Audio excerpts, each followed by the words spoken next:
Hello बच्चों, welcome to my channel study with Kshama. बच्चों, आज हम 10th क्लास का जय सुभाष खंड काव्य पढ़ाएंगे आपको। जय सुभाष खंड काव्य जो है हरदोई ज़िले से जितने भी बच्चे रिलेटेड हैं वो ही पढ़ेंगे, ठीक है, क्योंकि हरदोई में आपका जय सुभाष खंड काव्य ही आता है। देखिए, प्रथम सर्ग। सुभाष चंद्र बोस का जन्म 23 जनवरी 1897 ईस्वी को कटक में हुआ था। इनके जन्म से कटक में एक नवीन प्रभात का उदय हुआ। सुभाष चंद्र बोस के पिता का नाम जानकी दास तथा माता का नाम प्रभावती था। जानकी दास समाज के लिए एक प्रतिष्ठित नागरिक थे तथा माँ साध्वी प्रवती की थी।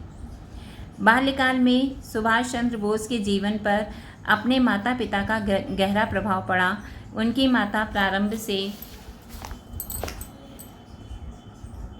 ही उन्हें वीरता से ओत-प्रोत कहानियाँ सुनाती थी तथा भारत की प्राचीन संस्कृति के विषय में भी बताया करती थी।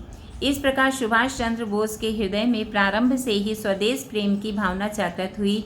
सुभाष चंद्र बोस बाल्यकाल से बुद्धिमान तथा साहसी थे।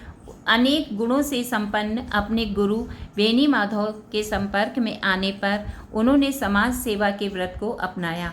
सुभाष चंद्र बोस पढ़ाई में भी मेधावी छात्र के रूप में जाने जाते थे। उन्होंने मैट्रिक की परीक्षा प्रथम श्रेणी में उत्तीर्ण की और कलकत्ता के प्रेसिडेंसी कॉलेज में प्रवेश किया। कलकत्ता में ही उनका परिचय सुरेश बनर्जी से हुआ। उनके आश्रम में जाकर सुभाष ने मातृभूमि की सेवा में अपना योगदान देने के लिए आजीवन अविवाहित रहने का व्रत लिया। इसी आश्रम में एक दिन स्वामी विवेकानंद ने सत्य को खोजने का सुंदर उपदेश दिया। सुभाष चंद्र बोस के हृदय पर इस उपदेश का गहरा प्रभाव पड़ा। वे पढ़ाई त्याग कर सत्य की खोज में निकल पड़े। वे अनेक तीर्थ स्थानों पर गए, लेकिन अनंतः उन्हें निराशा का ही मुख देखना पड़ा। वे वापस घर लौटकर आए तथा पुनः अध्ययन प्रारंभ किया। उन्होंने इंटरमीडिएट की परीक्षा प्रथम श्रेणी में उत्तीर्ण की। प्रेसिडेंसी कॉलेज में ओटन महोदय द्वारा भारतीयों के प्रति अपमानजनक शब्द कहे जाने पर उन्होंने उनके गाल पर तमाचा मार दिया। इस घटना के कारण उन्हें कॉलेज से निकाल दिया गया। दूसरे विद्यालय में प्रवेश लेकर उन्होंने बीए की परीक्षा उत्तीर्ण की। अपने पिता की इच्छानुसार विदेश जाकर सुभाष ने कैम्ब्रिज विद्यालय से ICS की परीक्षा भी उत्तीर्ण की, परंतु स्वदेश की भावना से ओत-प्रोत होने के कारण उन्होंने इस पद को त्याग दिया और मातृभूमि की रक्षा के लिए भारत लौट आए। वस्तुतः इनके जीवन का ध्येय अत्यंत महान था, अतः वे स्वतंत्रता के कठिन मार्ग पर अपने कदम बढ़ाते रहे। यहाँ पे बच्चों प्रथम सर्ग आपका समाप्त होता है। अब बढ़ते हैं द्वितीय सर्ग पर। यह समय वह था जब अंग्रेजों के अत्याचारों से भारतवासी अत्यधिक आतंकित थे। तभी सुभाष चंद्र बोस ने परतंत्र भारत को स्वतंत्र कराने का स्वप्न देखा। इसी समय गांधी जी ने सन 1921 ईस्वी में असहयोग आंदोलन का सूत्रपात किया। इस आंदोलन में निर्धन, धनी, श्रमिकों, किसानों तथा सभी जातियों ने अपना अपूर्व सहयोग दिया। वकीलों द्वारा न्यायालयों का बहिष्कार किया गया। सरकारी उपाधियों को लौटा दिया गया। विदेशी वस्तुओं को घर घर से निकाला गया और उनकी होली जलाई गई। इसी समय देशबंधु चित्तरंजन दास ने नेशनल कॉलेज की स्थापना की। सुभाष चंद्र बोस को ही इस कॉलेज का प्राचार्य नियुक्त किया गया। सुभाष चंद्र बोस ने छात्रों के हृदय में देशभक्ति की ज्वाला को प्रज्वलित किया। कांग्रेस के कार्यक्रमों में वे भाग लेते रहे। पंडित मोतीलाल नेहरू द्वारा बनाई गई स्वराज पार्टी में देशबंधु चित्तरंजन दास के साथ सुभाष ने भी प्रवेश किया। स्वराज दल द्वारा काउंसिलिंग में प्रवेश करने का निर्णय लेने जाने पर सुभाष ने दल के प्रतिनिधियों को जिताया तथा कलकत्ता महापालिका में बहुमत प्राप्त किया। इस महापालिका में देशबंधु को नगर प्रमुख तथा सुभाष को अधिशासी अधिकारी का पद दिया गया। सुभाष चंद्र बोस ने नियत वेतन का आधा भाग ही लिया तथा आधे वेतन से दीन दुखियों के कष्टों को दूर करना प्रारंभ किया, लेकिन अकारण ही उन्हें अंग्रेज सरकार ने क्रमशः अलीपुर, बरहमपुर तथा मांडले जेल में बंदी बनाकर रखा। मांडले जेल में उनके स्वास्थ्य पर विपरीत प्रभाव पड़ा। उनकी रिहाई के लिए जगह जगह नारे लगाए गए तथा सभाएं भी की गईं। इस प्रकार के जन आग्रह के समक्ष सरकार को झुकना पड़ा तथा उसने सुभाष को मुक्त कर दिया। इस प्रकार सुभाष चंद्र बोस ने स्वदेश की रक्षा करते हुए अनेक कष्टों को हंसते हंसते सहन किया। इसी सर्ग से एक उदाहरण दृष्टव है। कभी संकटों की सुभाष ने कुछ परवाह नहीं की, यही यातना पर परिवर्तित अपनी राह नहीं की। यहाँ पे बच्चों द्वितीय सर्ग समाप्त होता है। तृतीय सर्ग देखते हैं। सन 1928 ईस्वी में कांग्रेस का अधिवेशन हुआ।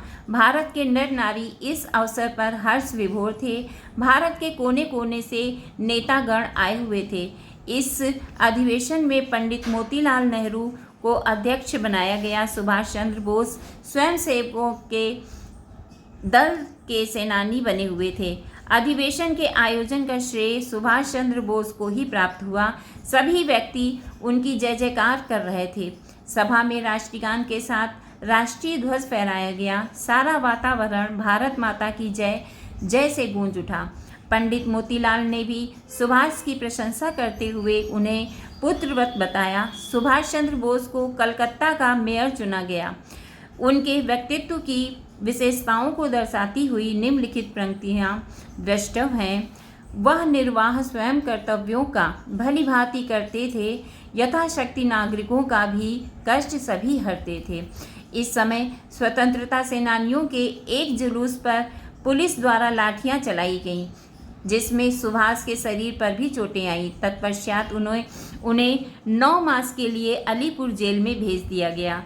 जेल से छूटने पर उन्होंने फिर युवकों को उत्साहित किया, जिससे शासन ने भयभीत होकर उन्हें पुनः जेल भेज दिया।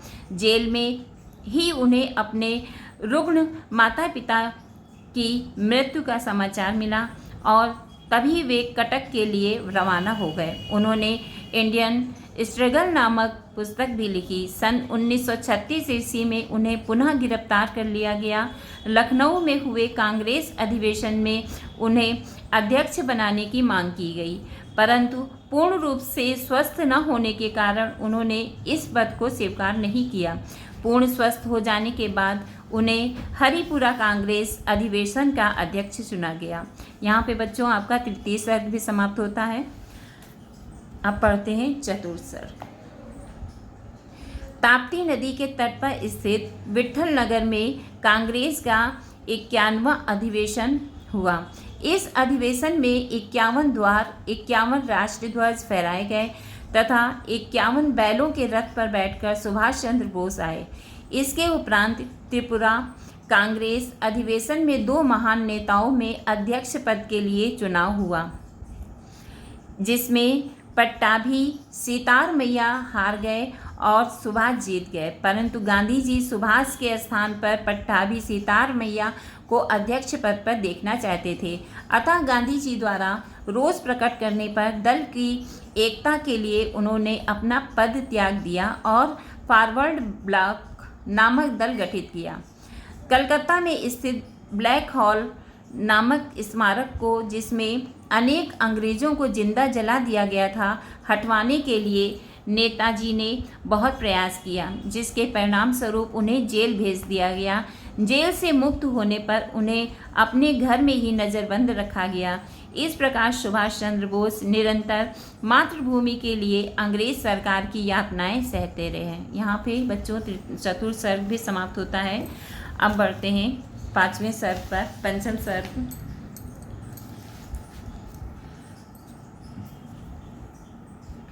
नज़रबंदी के समय सुभाष के घर पर शासन का रात दिन पहरा लगा रहता था। सुभाष देश के बारे में बहुत अधिक चिंतित हो उठे थे, अतः वे वहां से भागने की योजना बनाने लगे। सुभाष अपनी दाढ़ी बढ़ाकर तथा मौलवी का वेश धारण करके 15 जनवरी 1941 ईस्वी को शीतकाल की अर्धरात्रि में विदेश के लिए भाग निकले। काबुल जाकर उनकी उत्तम चंद्र से मित्रता हुई, जिसने उन्हें बाहर पहुंचाने में सहायता दी। जापान जाकर उन्होंने आज़ाद हिंद फौज का प्रथम सेनानायक बनकर ओजस्वी नेतृत्व प्रदान किया, जिसमें अनेक भारतीय सैनिकों ने इस फौज को सुदृढ़ता प्रदान की। इसके उपरांत वे सिंगापुर पहुँचे, जहाँ पर रास बिहारी बोस ने उनका स्वागत किया। सुभाष ने अपने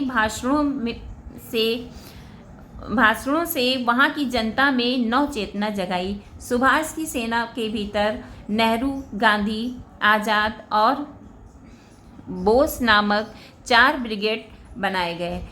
इनमें सभी जातियों के सैनिक परस्पर प्रेम पूर्वक कार्य करते थे। सभी सैनिक ब्रिटिश राज्य को पराजित करने के लिए ललायित थे।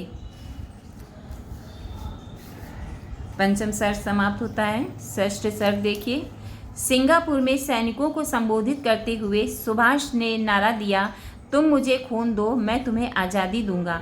निम्नलिखित पंक्तियां इस संबंध में उनकी ओजपूर्ण वाणी को ध्वनित करती हैं। दो तुम रक्त मुक्ति दो तुमको, दो तुम रक्त मुक्ति दो तुमको, दिया एक यह नारा, यह कह जय हिंद ब्रिटिश शासन को निर्भय हो ललकारा। सुभाष चंद्र द्वारा प्रेरित होकर उनकी सेना अंग्रेजों की सेना को पराजित करने लगी।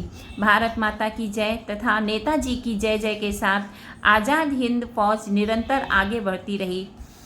18 मार्च 1944 ईस्वी को यह सेना अंग्रेजों को पराजित करती हुई कोहिमा पहुंच गई। वहां पर सुभाष तथा गांधी जी की जय जयकार की ध्वनि गूंज उठी। भारतीय सेना ने मोराई टिंगम पर अधिकार जमा लिया। अराकान पर भी तिरंगा झंडा फहरा दिया गया। विजय प्राप्त करते हुए उन्होंने सन 1945 ईस्वी में 9 वर्ष को पूर्ण उत्साह तथा उमंग से मनाया। सप्तम सर्ग, 7वां सर्ग है ये। जीवन में सुख दुख तथा जय जयकार का चक्र चलता ही रहता है। आज़ाद हिंद फौज को भी पराजय का मुख देखना पड़ा। बर्मा पर शत्रुओं ने पुनः अपना अधिकार जमा लिया। अगस्त 1945 ईस्वी में अमेरिका द्वारा जापान के हिरोशिमा तथा नागासाकी नगरों पर अणुबम गिराए गए। इसके फलस्वरूप अनेक नर नारी विकलांग हो गए तथा असंख्य लोग मृत्यु को प्राप्त हो गए। जनहित के लिए जापान ने शत्रुओं के समझ हथियार डाल दिए, जिससे आज़ाद हिंद फौज के सैनिक व्याकुल हो उठे। सुभाष भी सैनिकों की व्याकुलता को देखकर चिंतित हो गए। जनहित में उन्होंने भी आत्मसमर्पण का दृढ़ निश्चय कर लिया और सैनिकों को उचित समय पर पुनः लड़ाई प्रारंभ करने का आश्वासन दिया। इसके पश्चात सुभाष ने सैनिकों से विदाई लेकर हवाई जहाज तथा द्वारा टोक्यो के लिए प्रस्थान किया। यहाँ उन्हें जापान के प्रधानमंत्री हिरोहितो से मिलना था। दुर्भाग्यवश 18 अगस्त को उनका जहाज़ ताइहो से दुर्घटनाग्रस्त हो गया। जापानी रेडियो द्वारा यह दुखद समाचार प्रसारित किया गया कि नेताजी सुभाष चंद्र बोस अब नहीं रहे। भारत की जनता को इस आकस्मिक समाचार पर सहसा ही विश्वास नहीं हो सका। इस प्रकार हम देखते हैं कि भारत की अगणित स्वतंत्रता सेनानियों में नेताजी सुभाष चंद्र बोस जैसे दिव्य व्यक्तित्व के लोग कम ही दृष्टिगत होते हैं।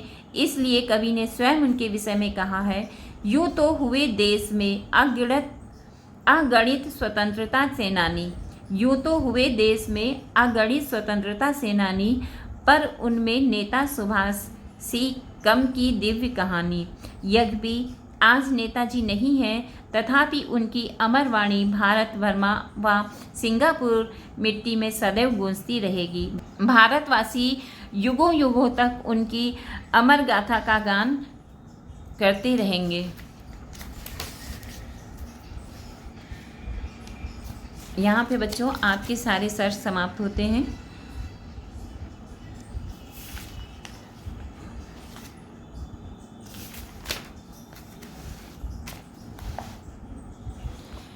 उसके बाद अगला क्वेश्चन आपका आता है, जय सुभाष खंड काव्य के आधार पर नायक सुभाष चंद्र बोस के चरित्र चित्रण का वर्णन कीजिए। तो चरित्र चित्रण में बच्चों ये जितने हैं, प्रखर बुद्धि संपन्न एवं प्रतिभाशाली, निर्भीक तथा स्वाभिमानी, प्रभावशाली वक्ता, समाज सेवी थे और कट्टर देशभक्त व अनुपम त्यागी थे, स्वप्रिय नेता थे, मानवीय गुणों का आगार था इनका, ये वीर नायक भी थे।